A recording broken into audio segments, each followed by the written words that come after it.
Democratic Senator Ben Cardin of Maryland. Senator Cardin, good evening. Joshua, it's good to be with you. Thank you. Before we get to some viewer questions, let me just get your reaction to some of our latest reporting about the conversations that went on with law enforcement before Wednesday's attack. What do you make of that? Well, clearly they were not prepared, and they had information. They didn't act on that information. There's clearly going to be an investigation to make sure that we get to the bottom of what went wrong in order to protect ourselves moving forward. I think our first priority right now is to make sure that we have secured the Capitol, not just for the members of Congress, but we have an inauguration taking place on January the 20th. So we want to make sure that we have the right intelligence and the right protection moving forward. But we also want accountability. And accountability means those that were responsible for breaking into the Capitol, those who participated in this insurrection need to be held accountable, and accountability for the President of the United States for the role that he played in inciting this insurrection. One factor in holding the president and others responsible accountable is just the timeline of Congress. Senator Joe Manchin, Democrat of West Virginia, said this about the nature of that timeline, particularly as it relates to the beginning of the Biden administration. Watch.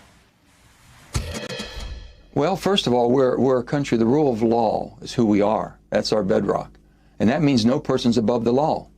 If people have died, and we know they have, and all the damage that was done, and insurrection on our own Capitol, someone has to be held accountable for that so it never happens again, or it doesn't come within our borders, within our country.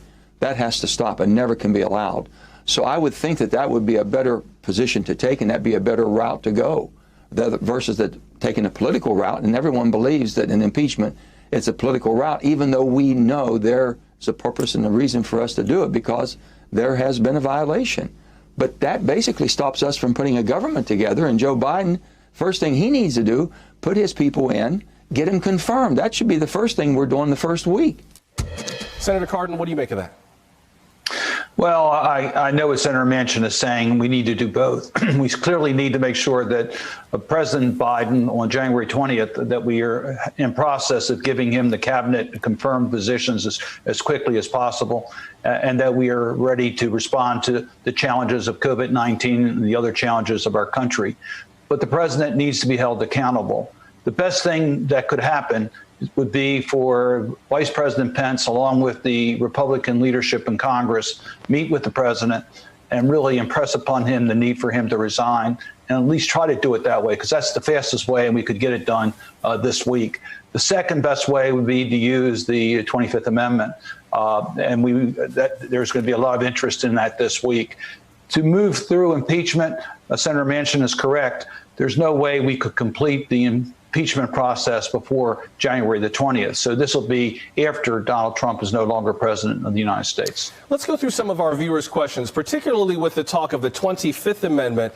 A few people online pointed this out to me. This is a part of the Constitution I did not know, but Harold asked about this. Harold asks, can the leaders of both chambers, Speaker of the House Nancy Pelosi and the future Senate Majority Leader Chuck Schumer, invoke the 14th Amendment against each member of both chambers for their role in the incitement of insurrection, like Senators Cruz and Hawley? For those of you who aren't familiar with the 14th Amendment, Section 3 of the 14th Amendment basically says that if you are an office holder and you have helped engage in insurrection or rebellion or given aid or comfort to the enemies of the United States, you are automatically disqualified from running for office again.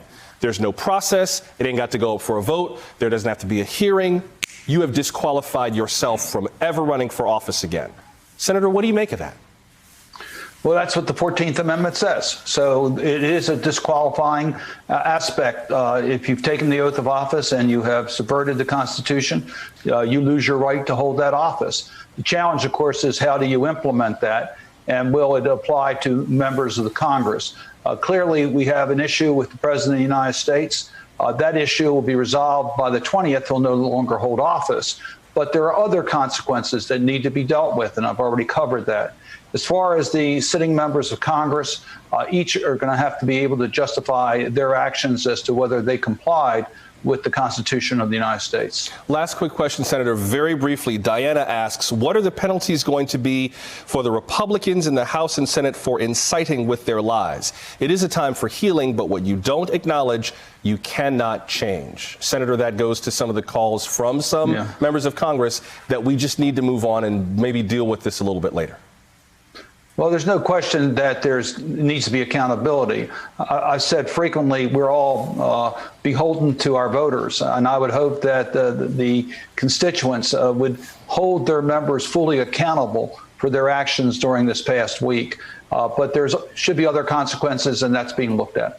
Hey there, I'm Chris Hayes from MSNBC. Thanks for watching MSNBC on YouTube. If you want to keep up to date with the videos we're putting out, you can click subscribe just below me or click over on this list to see lots of other great videos.